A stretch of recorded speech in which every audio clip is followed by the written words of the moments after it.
PCC chief Mahesh Kumar Goud కి MP Raghunandan సవాల్ చేస్తున్నారు. కాంగ్రెస్ కు దమ్ముంటే అసెంబ్లీ రద్దు చేసి ఎన్నికలకు రావాలంటున్నారు ఆయన. ఈ నేపథ్యంలో కొన్ని కీలక వ్యాఖ్యలు చేశారు మహేష్ కుమార్ గౌడ్. తన సవాల్కు సిద్ధమా అంటూ ప్రశ్నించారు ఆయన. అంతేకాదు, తాము ఓటు చోరీ చేస్తే కాంగ్రెస్ కు 8 సీట్లు ఎలా దక్కాయి, కాంగ్రెస్ 8 మంది ఎంపీలను ఎలా గెలుస్తుంది అంటూ కూడా ప్రశ్నించారు ఆయన. దమ్ముంటే 8 మంది కాంగ్రెస్ ఎంపీలను రాజీనామా చేయించండి, మా బీజేపీ 8 మంది ఎంపీలు కూడా రాజీనామా చేస్తాం అంటూ కూడా సంచలన వ్యాఖ్యలు చేశారు బీజేపీ ఎంపీ రఘునందన్. ఇటు కొత్త ఓటర్ లిస్టులో మళ్ళీ ఎన్నికలకు వెళ్దామంటున్నారు ఆయన.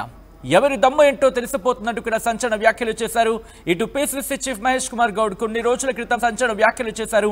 ఆయన అంశానికి సంబంధించి మాట్లాడుకున్న క్రమంలో ఆయన ఒక ప్రచార కార్యక్రమం కావచ్చు, అయితే కాంగ్రెస్ కు సంబంధించిన ఒక కార్యక్రమంలో భాగంగా ఆయన ఒక మాట అన్నారు. ఇటు దొంగ ఓట్లతోని భారతీయ జనతా పార్టీ అధికారులకు వచ్చింది అంటూ కూడా కొన్ని సంచలన వ్యాఖ్యలు చేశారు. ఆ వ్యాఖ్యలకు ఇప్పుడు ఒక్కొక్కరుగా కౌంటర్ ఇస్తున్నారు. నిన్న ఇదే అంశానికి సంబంధించి బీజేపీ జాతీయ ఉపాధ్యక్షురాలు డీకే అరుణ రియాక్ట్ అయిన సందర్భాన్ని చూసాం. ఇప్పుడు బీజేపీ ఎంపీ రఘునందన్ రావు కూడా రియాక్ట్ అయ్యారు. ఆయన కూడా ఈ అంశానికి సంబంధించి ఘాటుగా స్పందించారు.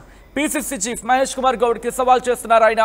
ఇంతకీ ఎంపీ రఘునందన్ రావు చేస్తున్న సవాల్ ఏంటి ఇప్పుడు చూద్దాం. బాధ్యతాయుత స్థానంలో ఉన్నటువంటి వ్యక్తులు బాధ్యతగా మాట్లాడితే గౌరవంగా ఉంటుంది.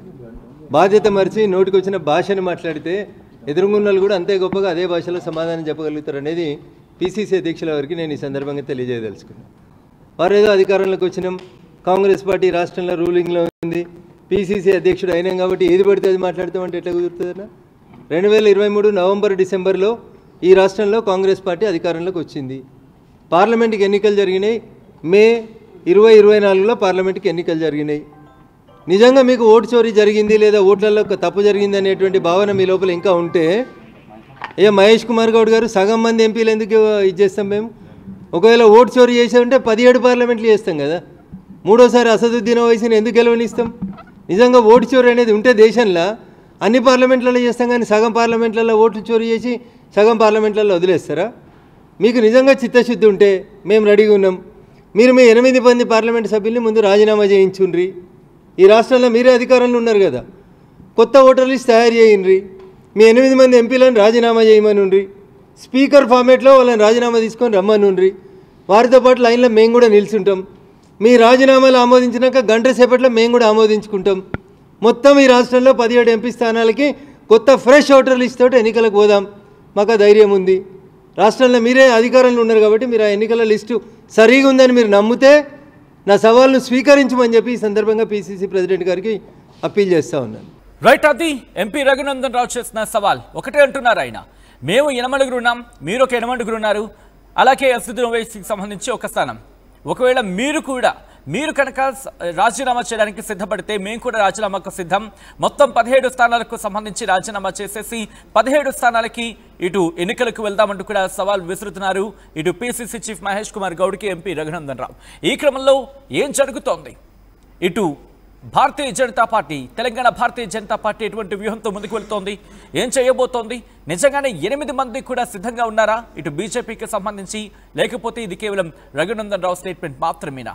ఏం జరిగే అవకాశం ఉంది? డీటెయిల్గా తెలుసుకునే ప్రయత్నం చేద్దాం. Telangana Bharatiya Janata party head quarters నుంచి అప్డేట్స్ అందించేందుకు మా ప్రతినిధి శ్రీధర్ లైవ్లో సిద్ధంగా ఉన్నారు. నేరుగా ఇటు తెలంగాణ భారతీయ జనతా పార్టీ హెడ్ క్వార్టర్స్కి వెళ్ళే ప్రయత్నం చేస్తాను. శ్రీధర్, ఇటు రఘునందన్ రావు చేసిన స్టేట్మెంట్ మనం చూసాం.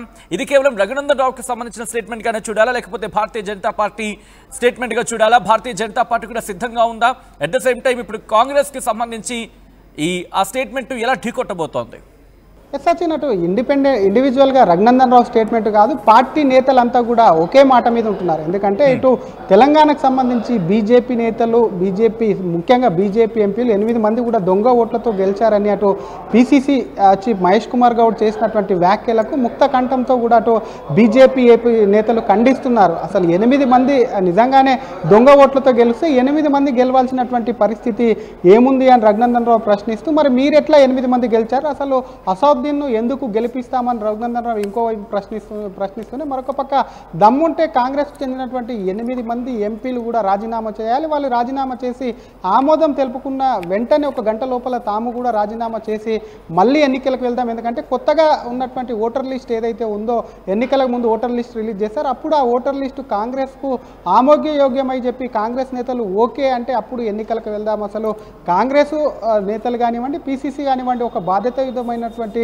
పదవిలో ఉండే ఏది పడితే అది మాట్లాడితే సరికాదు, చూసుకొని మాట్లాడాలి. ఎందుకంటే గత ఎన్నికలకు సంబంధించి ఎంపీ కాదు, గత అసెంబ్లీ ఎన్నికలకు సంబంధించి కూడా అటు కాంగ్రెస్ అధికారంలోకి వచ్చింది కాబట్టి అసలు అసెంబ్లీ ఎన్నికలకు లోక్సభ ఎన్నికలకు కూడా 6 నెలల తేడాతోనే ఉంది. అప్పుడు రాష్ట్రంలో కూడా ఒకవైపు కాంగ్రెస్ పార్టీ అధికారంలో ఉంది కాబట్టి ఈ 6 నెలల మధ్యలో దాదాపుగా సేమ్ ఓటర్ లిస్టుతో ఓట్లు జరిగాయి. కాబట్టి మరి కాంగ్రెస్ కూడా దొంగ ఓట్లతోనే కూడా ఇటు రాష్ట్రంలో అధికారంలోకి వచ్చిందా? కేవలం అటు 8 మంది ఎంపీలే కాదు, ఇంకా దమ్ముంటే కూడా పూర్తి స్థాయిలో పూర్తిగా కూడా అసెంబ్లీని రద్దు చేయాలి, అందరూ రాజీనామా చేయాలి, అప్పుడు కొత్తగా ఎన్నికలకు వెళ్దామని చెప్పి రఘునందన్ రావు అంటుంటే మరొక పక్క అటు నిన్న డీకేఆర్న కానివ్వండి, ఈరోజు బండి సంజయ్ కానివ్వండి, నిన్న ఆర్టీవ్తో ఎక్స్క్లూజివ్ కూడా అటు బీజేపీ రాష్ట్ర అధ్యక్షులు రామచంద్రరావు కూడా మాట్లాడుతూ అసలు దొంగ ఓట్లకు సంబంధించినటువంటి అంశం మీద కాంగ్రెస్ మరి ఇటు తెలంగాణలో కానివ్వండి, కర్ణాటకలో కానీ హిమాచల్ ప్రదేశ్లో 3 రాష్ట్రాల్లో అధికారంలో ఉంది, అక్కడ కూడా వాళ్ళు దొంగ ఓట్లతో గెలిచారా? ఇటు ముఖ్యంగా తెలంగాణలో దాదాపుగా అధికారంలోకి వచ్చి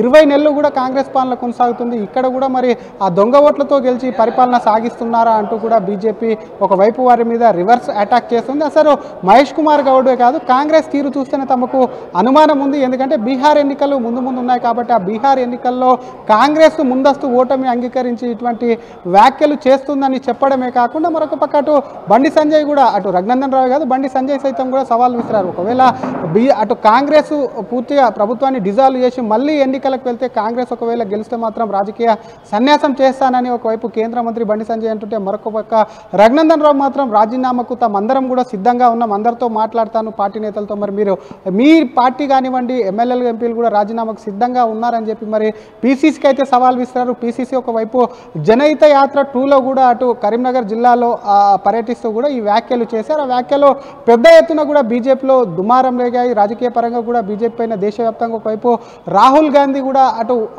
నకిలీ ఓట్లకు సంబంధించి ఓట్ షేర్ యాత్ర నిర్వహిస్తున్నాడు. ఇక్కడ దాన్నే ఫాలో అవుతూ కూడా దొంగ ఓటుతో గెలిచారని అటు కాంగ్రెస్ చేస్తున్నటువంటి వాటిని తిప్పికొట్టడమే కాకుండా మరి బీజేపీ వాళ్ళకు సవాళ్లు విసిరి ప్రజల్లోకి ఎటువంటి నెగిటివిటీ కూడా వెళ్లకుండా కూడా మరి బీజేపీ ముందస్తు కూడా కాంగ్రెస్ నేతల యొక్క ఆరోపణలు తిప్పికొడుతున్నటువంటి పరిస్థితి అయితే ఉంది. సచిన్, మరి ఇటు బీజేపీ ఎంపీ రఘునందన్ రావు కానివ్వండి, బండి సంజయ్ కానివ్వండి, డీకేఆర్న కానివ్వండి, బీజేపీ రాష్ట్ర అధ్యక్షుడు మరి రామచంద్రరావు, ఇతర బీజేపీ నేతలు కూడా మాట్లాడుతూ కూడా ఒకటే సవాల్ విసురుతున్నారు. నిజంగా మీకు నమ్మకం లేకపోతే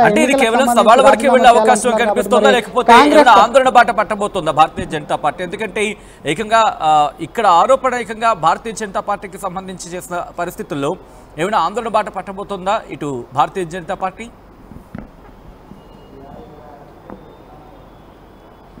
డెఫినెట్గా సచిన్, అటు కేంద్ర పార్టీ నిర్ణయంతో కూడా ఒకవైపు ఇటు రాష్ట్ర పార్టీ ఒక నిర్ణయానికి వచ్చి ముందుకెళ్లేటువంటి అవకాశం ఉంది. ఓట్ చోరీకి సంబంధించినటువంటి అంశం మీద కానివ్వండి, దొంగ ఓట్లకు సంబంధించినటువంటి ఇష్యూ మీద కానివ్వండి, ఎప్పటికప్పుడు అటు బీజేపీ రాష్ట్ర అధ్యక్షుడితో పాటు ప్రజాప్రతినిధులు సైతం తిప్పుకొడుతున్నటువంటి సిచ్యువేషన్ ఉంది. దానికి సంబంధించి కూడా చూసాం గత కొద్ది రోజుల క్రితం రఘునందన్ రావు సైతం కూడా అటు సీఈఓ దగ్గరికి, చీఫ్ ఎలక్టరల్ ఆఫీసర్ వద్దకు వెళ్ళి కూడా తెలంగాణలో ఉన్నటువంటి దొంగ ఓట్లకు సంబంధించిన విషయాన్ని కూడా అక్కడ ఆయనకు సంబంధించి కూడా కొంత ఆయన పార్లమెంట్ పరిధికి సంబంధించి కూడా కొంత వివరించేటువంటి ప్రయత్నం చేశారు. ఇటు తెలంగాణలో అటు బీహార్లోనే కానీ ఇటు తెలంగాణలో సైతం కూడా అటు ఎస్ఆర్ఐ ఏదైతే ఉందో స్పెషల్ రివిజన్ ఇంటెన్సివ్ దాన్ని కూడా ఇక్కడ నమోదు చేయాలంటూ కూడా బీజేపీ నేతలు కాంగ్రెస్ యొక్క ఆరోపణలు తిప్పికొట్టడమే కాకుండా ఎస్ఐఆర్ తెలంగాణలో కూడా నమోదు చేస్తే భారీగా దొంగ ఓట్లు ఉంటాయి, ముఖ్యంగా కూడా పాత బస్తీలో ఉంటాయి, ఓల్డ్ సిటీకి సంబంధించి కూడా చాలా దొంగ ఓట్లు ఉన్నాయి. అక్కడ రోహింగ్యాలు కానివ్వండి, ఇతర బంగ్లాదేశీలు చాలామంది ఉన్నారు, వాళ్ళకు అక్రమంగా కూడా అక్కడ వారికి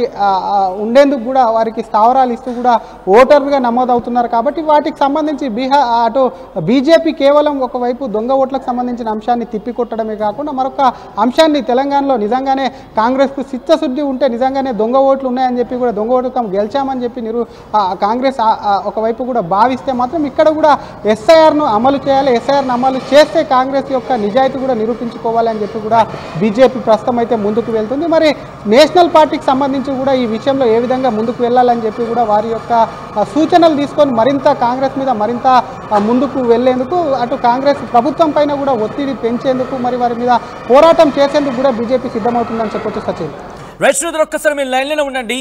పిసిసి చీఫ్ మహేష్ కుమార్ గౌడ్కి ఎంపీ రఘునందన్ సవాల్ విసురుతున్నారు.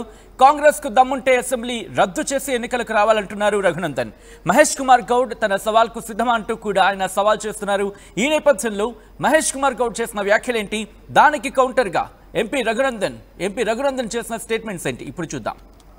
ఇలా ఓట్ చోరీ మూడోసారి మోడీ ఎట్లా అధికారంలోకి వచ్చిన మిత్రులారా, రాహుల్ గాంధీ ఓట్ చోరీ ఓటు దొంగతనం చేసి మహారాష్ట్ర లాంటి రాష్ట్రంలో ఒక్క ఇంట్లో సింగిల్ బెడ్రూమ్ ఇంట్లో 49 ఓట్లు ఉంటాయండి. సింగిల్ బెడ్రూమ్ ఇంట్లో మహారాష్ట్రలో బొంబాయిలో 49 ఓట్లు. బొంబాయి నాడికి ఓటు గుజరాత్ లో ఉంది, కర్ణాటకలో ఉంది, తమిళనాడులో ఉంది. అంటే ఎక్కడ రాష్ట్రంలో ఎన్నికలు అయితే అక్కడ పోయి ఓటేస్తున్నాడు వాడు, బీజేపీ సానుభూతిపాడు. అదే బీహార్లో ఎస్సీ ఎస్టీ బీసీ ఓటు తెలుగుస్తారు, ఎందుకంటే కాంగ్రెస్ పడతాయని. అంటే వాళ్ళు ఇష్టారాజ్యం, ఎలక్షన్ కమిషన్ ఇష్టారాజ్యంగా వాడుకొని వాళ్ళకి అవసరం చోట ఓట్లు తీసేస్తున్నారు, వాళ్ళు అవసరం లేని చోట ఓట్లు జమ చేస్తున్నారు. ఇంత దొంగనీతికి పాల్పడి మూడోసారి అధికారంలోకి వచ్చింది మోడీ గారు. ప్రజా మద్దతుతో రాలే మోడీ గారు, ప్రజా మద్దతుతో గెలవలే, 400 తుస్సుమన్నారు. ఈ గెలుపు కూడా ఇవాళ రూఢి అయింది. రాహుల్ గాంధీ గారు రుజువులతో సహా రుజువు చేసిండు. దొంగోట్లతో ప్రభుత్వం వచ్చినట్టు మోడీ గారికి ఒక్క క్షణం కూడా ప్రభుత్వం ఉండే అర్హత లేదు. బాధ్యతాయుత స్థానంలో ఉన్నటువంటి వ్యక్తులు బాధ్యతగా మాట్లాడితే గౌరవంగా ఉంటుంది. బాధ్యత మరిచి నోటికి వచ్చిన భాషను మాట్లాడితే ఎదురుగున్నలు కూడా అంతే గొప్పగా అదే భాషలో సమాధానం చెప్పగలుగుతారు అనేది పిసిసి అధ్యక్షుల వారికి నేను ఈ సందర్భంగా తెలియజేయదలుచుకున్నాను. వారు ఏదో అధికారంలోకి వచ్చినాం, కాంగ్రెస్ పార్టీ రాష్ట్రంలో రూలింగ్లో ఉంది, పిసిసి అధ్యక్షుడు అయినాం కాబట్టి ఏది పడితే అది మాట్లాడతామంటే ఎట్లా కుదురుతుందన్నా? 2023 నవంబర్ డిసెంబర్లో ఈ రాష్ట్రంలో కాంగ్రెస్ పార్టీ అధికారంలోకి వచ్చింది. పార్లమెంట్కి ఎన్నికలు జరిగినాయి. మే 2024లో పార్లమెంట్కి ఎన్నికలు జరిగినాయి. నిజంగా మీకు ఓటు చోరీ జరిగింది లేదా ఓట్లలో తప్పు జరిగింది అనేటువంటి భావన మీ లోపల ఇంకా ఉంటే మహేష్ కుమార్ గౌడ్ గారు సగం మంది ఎంపీలు ఎందుకు ఇచ్చేస్తాం మేము? ఒకవేళ ఓటు చోరీ చేసే ఉంటే 17 పార్లమెంట్లు చేస్తాం కదా. మూడోసారి అసదుద్దీన్ ఓవైసీని ఎందుకు గెలవనిస్తాం? నిజంగా ఓటు చోరీ అనేది ఉంటే దేశంలో అన్ని పార్లమెంట్లలో చేస్తాం, కానీ సగం పార్లమెంట్లలో ఓట్లు చోరీ చేసి సగం పార్లమెంట్లలో వదిలేస్తారా? మీకు నిజంగా చిత్తశుద్ధి ఉంటే మేము రెడీగా ఉన్నాం. మీరు మీ 8 మంది పార్లమెంట్ సభ్యుల్ని ముందు రాజీనామా చేయించుండ్రి. ఈ రాష్ట్రంలో మీరే అధికారంలో ఉన్నారు కదా, కొత్త ఓటర్ లిస్ట్ తయారు చేయండి. మీ 8 మంది ఎంపీలను రాజీనామా చేయమనుండ్రి. స్పీకర్ ఫార్మేట్లో వాళ్ళని రాజీనామా తీసుకొని రమ్మనుండ్రి. వారితో పాటు లైన్లో మేము కూడా నిల్చుంటాం. మీ రాజీనామాలు ఆమోదించినాక గంట సేపట్లో మేము కూడా ఆమోదించుకుంటాం. మొత్తం ఈ రాష్ట్రంలో 17 ఎంపీ స్థానాలకి కొత్త ఫ్రెష్ ఓటర్ లిస్ట్ తోటి ఎన్నికలకు పోదాం. మాకు ధైర్యం ఉంది. రాష్ట్రంలో మీరే అధికారంలో ఉన్నారు కాబట్టి మీరు ఆ ఎన్నికల లిస్టు సరిగా ఉందని మీరు నమ్మితే నా సవాల్ను స్వీకరించమని చెప్పి ఈ సందర్భంగా పిసిసి ప్రెసిడెంట్ గారికి అసలైన తొలి వెలుగు. ఫాలో వాట్సాప్ @తొలి వెలుగు official.